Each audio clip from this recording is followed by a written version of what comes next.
If you change the way you look at things, the things you look at change. Wayne Dyer on how to manifest. This really works. I mean, it really does work if you just put in the minimal effort that I've been speaking about. This is the mystery. This is the great secret known by the seers and prophets and mystics throughout the ages. This is the truth that you can never know intellectually. Use this. If you want to have something show up in your life, the kind of person you would like to become, manifest something new into your life, something powerful, whatever it might be, you obviously must first be able to imagine it. Your imagination. This is yours and yours alone. You can place anything into your imagination that you want to place there. Independent of what anybody else says about it, independent of what your senses tell you, independent of all the evidence that may be to the contrary, you can place into your imagination an I am that represents what you would like to attract into your life and make it come into fruition. Einstein's most famous quote, one of his most famous observations, he said, imagination is more important than knowledge. Knowledge is limited. Imagination encircles the world. So you never want to place into your imagination any thought that you would not want to materialize. You never want to allow in your imagination to be contaminated by the way life used to be. Your imagination is yours. Don't let any other people influence you. Never allow people's ideas about what is possible or impossible for you to occupy your imagination. Logic will get you from A to B, but imagination will take you everywhere. Make your future dream a present fact by assuming the feeling of the wish fulfilled. So whatever it is that you would like to experience in your life, remember, your imagination is yours. Everything that now exists was once imagined. Therefore, everything that is going to exist must first be imagined.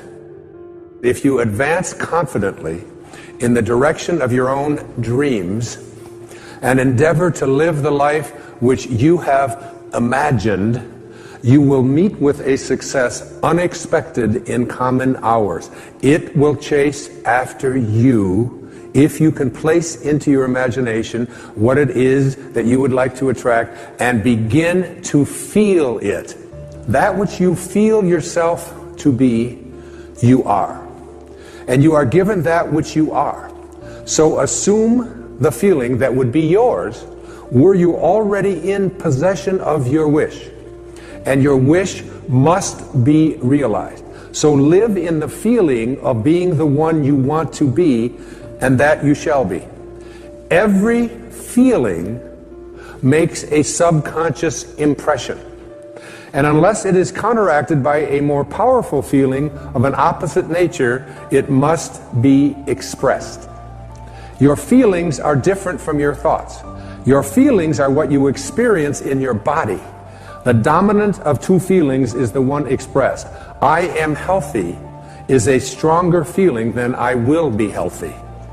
I am healthy says I feel healthy, and I feel healthy. And that is not just something that I say. It's not just an affirmation. An affirmation is an intellectual exercise. This is a spiritual knowing within that I am well. I am content. I am prosperous. Every feeling that you have makes a subconscious impression upon your body and upon your awareness. Now, you need to understand the subconscious mind of yours. Your subconscious mind rules your life. 96 to 97% of everything that you do is done as a result of your subconscious mind. And when your subconscious mind gets programmed, it goes ahead and responds to whatever it is your conscious mind has placed into it. This subconscious mind of yours is most impacted by your feelings. A change of feeling is a change of destiny. If this assumption about what you would like to become is persisted in until it becomes your dominant feeling, the attainment of your ideal is absolutely inevitable. You must first assume the feeling of a wish fulfilled in all aspects of your life. So you have to say to yourself, what does it feel like to be prosperous? What does it feel like to be content? What does it feel like to be well? You have to start retraining your subconscious mind. And your subconscious mind, it responds to what it is that you suggest to it. Now, the intriguing thing about your subconscious mind, your habitual mind, is that it can't make a distinction between what it is that you are feeling as a result of what you have placed into your imagination and assumed the feeling of it, and what you are experiencing every day in your life. Your feelings create the destiny that you want. If this assumption is persisted in until it becomes your dominant feeling, the attainment of your ideal is absolutely inevitable. Use this. Don't allow anybody else's opinions. Don't allow what it says on the internet. Don't allow the research. Don't allow what anybody out there tells you is possible or not possible for you. Your subconscious mind is most comfortable when you are unconscious. You are unconscious when you are in your sleep state. And in your sleep state, your subconscious mind is busy at work. And it's so important, I call it the last 5 minutes of your day. So you get into bed every day, you get into bed, you get ready to go to sleep. And you are now you're in that state between being awake and being asleep, where you're getting drowsy, and you are going to marinate for the next 8 hours in your unconscious, subconscious mind. You're preparing your marinade. And the question is, how do you want to prepare yourself for having your instructions sealed? Your ears are opened and your instructions are sealed. So most people use the last 5 minutes of their day as they're about to enter into sleep to review all of the things that they don't like, and all of the things that didn't work, and all of the people that hurt their feelings. This is the time when you fill your mind with all of this stuff, and then you go off into sleep, and he opens your ears and seals your instructions while you are slumbering. That's right out of the book of Job.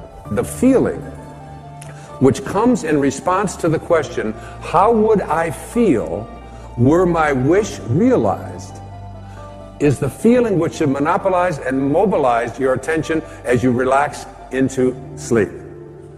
How would I feel were what it is that I would like to attract and create? And I don't care what it is, whether it's about the condition of your body, the disease state that you're in, the fact that you've been overweight. Ignore what your senses tell you. Ignore what you see on the scale. Ignore all of that and say, I am sober. I am healthy. I am well-being. I am content. I am happy. I am perfect health. Because ultimately, that's how you will attract it. You have to be able to see the wish fulfilled already in advance and call those things which do not yet exist as though they do. Keep this in mind when people say to me, and they say it to me all the time, what if I do everything that you say and it doesn't work? If it doesn't feel natural, it isn't going to work. That's the video for today. Thanks for tuning in. Peace, love, and light.